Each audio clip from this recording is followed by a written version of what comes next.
আসসালামু আলাইকুম everyone. Welcome to Lima's kitchenette. আপনারা সবাই কেমন আছেন? ইনশাআল্লাহ সবাই ভালো আছেন। আজকে আমি রান্না করব লতি দিয়ে মসুরের ডাল। আর এটা অতি জনপ্রিয় বাংলাদেশের একটি খাবার। তো প্রথমে আমি প্যানের মধ্যে 4 টেবিল চামচ পরিমাণ সয়াবিন তেল দিয়ে দিয়েছি। এরপর দিয়ে দিয়েছি 10টি পেঁয়াজ কুচি। আর সঙ্গে দিয়ে দিলাম আদা রসুন পেস্ট 4 টেবিল চা চামচ। এখন ভালোভাবে ভেজে নিতে হবে। আমি লবণ দিয়ে দিয়েছি পরিমাণ মতো। দিয়ে দিলাম কাঁচামরিচ, আর আপনার ঝালটা পরিমাণ বুঝে দিবেন। আর আদা রসুন পেস্টটা ব্যবহার করেছি এর জন্যই লতিটা একটু গলা ধরতে পারে। যদি সেই ভয় থাকে আদা রসুনটা একটু বেশি দেওয়ার ট্রাই করবেন, এতে করে গলায় আর ধরবে না। এখন আমি দিয়ে দিলাম হাফ চা চামচ পরিমাণ হলুদ গুঁড়া, হাফ চা চামচ পরিমাণ ধনিয়া গুঁড়া। আর আমরা এর মধ্যে মরিচের কোনো গুঁড়া ইউজ করব না। আর আমি আগে থাকতেই লতিগুলো একটু লবণ দিয়ে আর হলুদ দিয়ে মেখে রেখেছিলাম।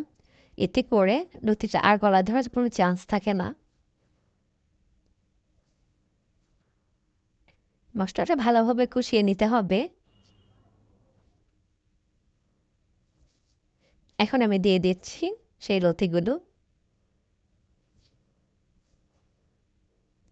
লতিটা দিয়ে একটু কষাতে হবে। ডালটা আমরা পরে দিব, কারণ ডালটা হতে বেশি সময় লাগবে না।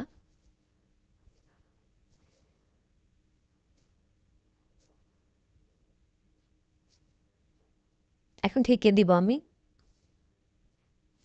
মাঝে মাঝে উল্টে দিতে হবে যাতে নিচে লেগে না যায়।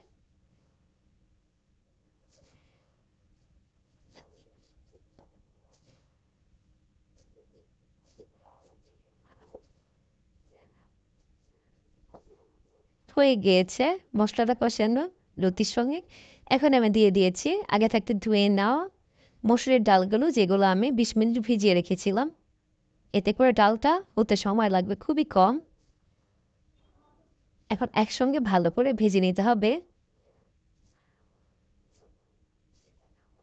দিয়ে দিব পরিমাণ মতো পানি।